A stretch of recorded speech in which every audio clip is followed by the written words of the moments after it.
नबी सल्लल्लाहु अलैहि वसल्लम ने हमारे नौजवानों को, बच्चों को स्कूलों में पता चलना चाहिए कि उन्होंने कैसे इंसानों को तब्दील किया। हम इश्क करते अपने नबी सल्लल्लाहु अलैहि वसल्लम से, लेकिन उनकी सीरत पे अमल नहीं करते और इसकी वजह से हमारे हालात अच्छे नहीं है। एक कैरेक्टर चाहिए एक बड़ी कौम बनने के लिए, जो हमारे नबी सल्लल्लाहु अलैहि वसल्लम ने उनको आजाद किया था, उनका कैरेक्टर उठाया था। दुनिया की तारीख में कभी इतना बड़ा इनकलाब नहीं आया। ये 622 मेरे प्यारे नबी सल्लल्लाहु अलैहि वसल्लम हिजरत करते हैं मदीना, 632 वो दुनिया से चले जाते हैं, पर्दा कर देते हैं। उन 10 सालों के अंदर दुनिया की तारीख बदल जाती है। वो क्या तब्दीली आई उन लोगों में कि जिनकी कोई हैसियत नहीं थी।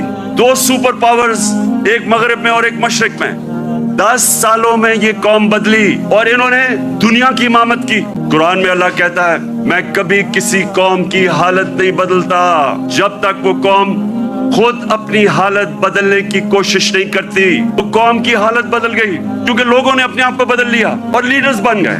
उन्होंने सबसे पहले इंसानों को आजाद किया, ज़हनी तौर पे आजाद किया, अंदरूनी तौर पे आजाद किया। उन्होंने मदीना में सबसे पहले चीज क्या की? जो अदल और इंसाफ का निजाम कायम किया। ये याद रखें कि पहले अदल और इंसाफ आया, फिर खुशहाली आई। उन्होंने मदीना की रियासत में क्या किया? तालीम की इमरजेंसी लगा दी। तालीम के बगैर माशरा ऊपर नहीं जाता। फलाई रियासत, इंसानियत का निजाम।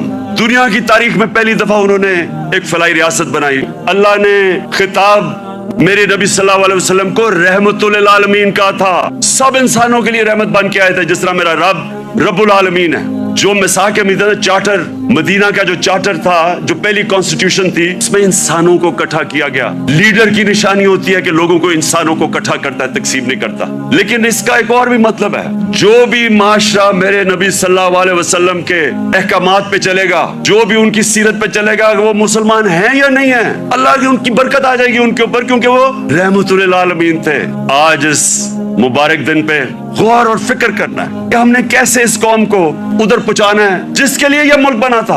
ये मुल्क इसलिए नहीं बना था कि थोड़े से लोग, 1% लोग अमीर हो जाएं और पैसे बनाएं और कानून के ऊपर चले जाएं और बाकी लोग उनकी गुलामी करें। इसलिए नहीं मुल्क बना था। हम सबको आज अपने मुल्क को उठाने के लिए अपना कैरेक्टर गौर करना चाहिए कि हम अपने आप को कैसे बदल सकते हैं। नबी की सीरत पे चलें। मैंने रहमतुल आलमीन अथॉरिटी बनाई, मकसद उसका क्या था कि हमारे बच्चों को सीरत नबी से उनका कैरेक्टर मजबूत करें। यूनिवर्सिटी, कॉलेजेस के अंदर डिबेट्स हो, सारे डिस्कस करें कि अल्लाह ने क्यों हमें हुक्म दिया हुआ है कि नबी की सुन्नत पे चलो, हमारी बेहतरी के लिए। रहमतुल आलमीन अथॉरिटी का मतलब ये था कि स्कॉलरशिप आए और वो काम करे इस पे, ताकि अपने यूथ को तो बताए, क्योंकि अगर आप नहीं बताएंगे, उनके ऊपर तो मगरबी कल्चर की जलगार हुई है। मोबाइल फोन से बच्चों को वो मटेरियल मिल रहा है जो इंसानी तारीख में नहीं बच्चे को मिला।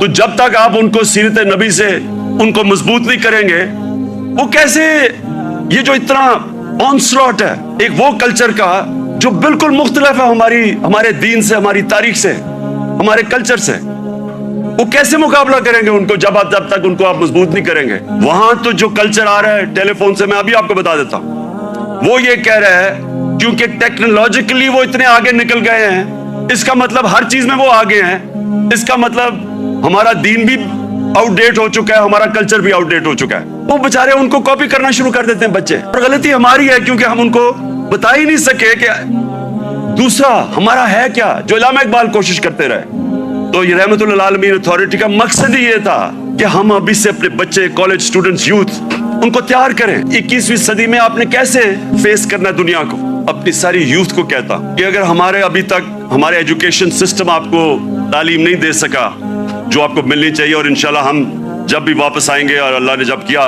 तो रहमतुल आलमीन अथॉरिटी को रिवाइव करेंगे, बच्चों को तैयार करेंगे। कोई किसी को जबरदस्ती दीन में नहीं ला सकता, लेकिन हमारा फर्ज ये है कि कम से कम हम अपनी यूथ और बच्चों को उनकी फाउंडेशन तो बना दें, उनकी बुनियाद तो रख दें, उनको बता तो दें कि आपका दीन, और खास तौर पे शुरू हमेशा सीरत नबी से करें। मैं अपने यूथ को अब कहता हूं कि किताबें पढ़ें, नबी सल्लल्लाहु अलैहि वसल्लम की जिंदगी पढ़ें, समझें कि वो दुनिया में क्या हुआ था। कभी ऐसी दुनिया की तारीख में ऐसा फिनोमेना नहीं आया। और उसके बाद जो फिर अल्लाह आपको हिदायत करता है, नहीं वो आपकी किस्मत है, लेकिन कम से कम उससे आप तैयार हो जाएंगे दुनिया 21वीं सदी का मुकाबला करने के लिए।